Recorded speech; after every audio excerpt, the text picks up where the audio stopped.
Hi, I'm Lieve Hansen for Betty Crocker Kitchens. If you're looking for a special birthday cake for your little fairy princess, I think I have a great idea for you. It's a princess cake. And as you'll see, the cake forms a beautiful gown over a doll. Let's get started. We're going to need 3 8-inch round cakes and 1 cake that we've baked in an oven-proof glass bowl like this. I'm going to push this over to the side and we're going to start cutting. I've already trimmed the dome off of 1 cake and inverted it onto our cake platter. I'm going to cut the dome off of this one using a serrated knife. And you can just set this aside. If you want to snack on it, you can. Now, I'm going to cut this one in half also.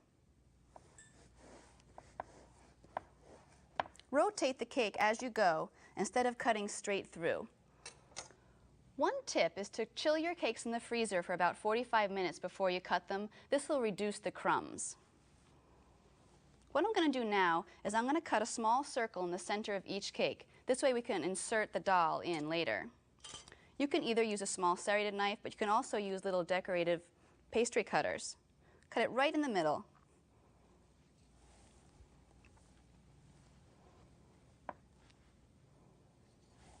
One trick to keep a nice clean edge on your decorating surface is to use little pieces of parchment paper, and you can tuck them under the cake. I've pre-tinted some of our frosting pink just using food coloring that you find in the grocery store. I'm going to take a nice sized dollop and place it right on. Then I'm going to take my offset spatula and spread it evenly over the entire surface.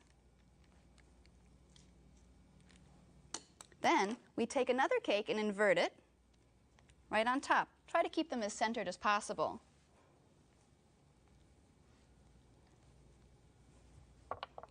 And then the top. Okay, it's time to do a crumb coat.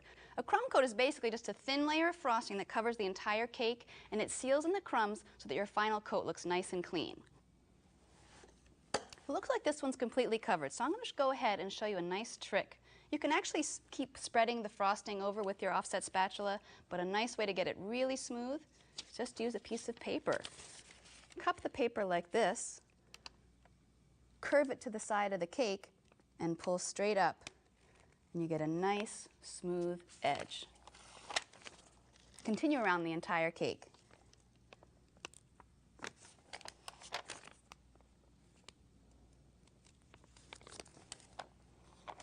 Okay, the sides look really smooth. I'm just going to take the inside and spread it smooth also. It doesn't matter how that's going to look because it's going to get filled in later. Now that I've finished my crumb coat, I'm going to remove the pieces of parchment paper. Just slide them right out. If there's still a little bit of a messy edge, just come back with your offset spatula and smooth it over.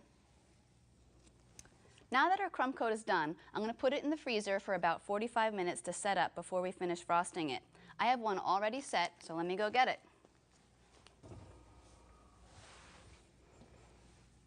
It's time to do our final coat. And for this one, we've placed it on a really nice serving platter with a little ribbon to match. Place a nice sized dollop on top and start spreading it on. You can actually turn a pedestal like this to make it easier to frost the cake.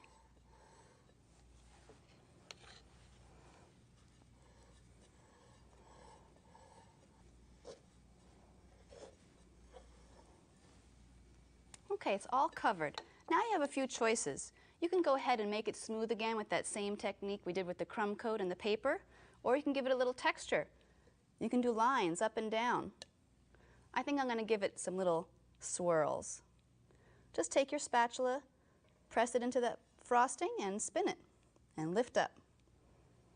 It sort of looks like billowing fabric. There's really no pattern to this. It's all random movements. And I think we're ready.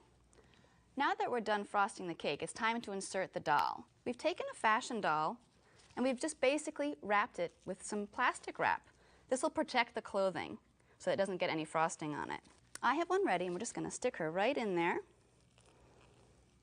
Then we're just going to cover with a little bit more frosting to fill in that hole.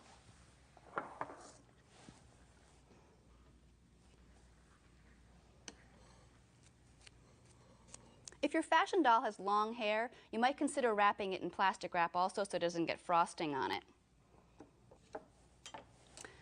The next step is we're going to pipe a decorative pattern on the bodice using the pink frosting. Always squeeze a little bit of the frosting out into your bowl beforehand in case there's any air pockets. Squeeze and hold in place and then pull out as you release pressure, and you'll get a nice little rosette or star. Continue around the entire bodice. I'm going to put some straps over her shoulders.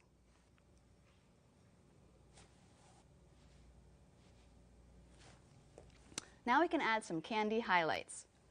I have these little stars which will be perfect for a fairy princess. You can put them in little clusters of 3. I'm going to put one more star that's a little bit larger right on her bodice. Maybe I'll put 2 more little stars right next to it.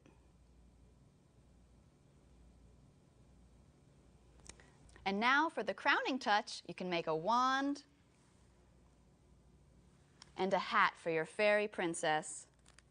I love to use a real doll for this cake so that the birthday girl can keep it as an extra special memory. I'm Lieve Hansen for Betty Crocker Kitchen.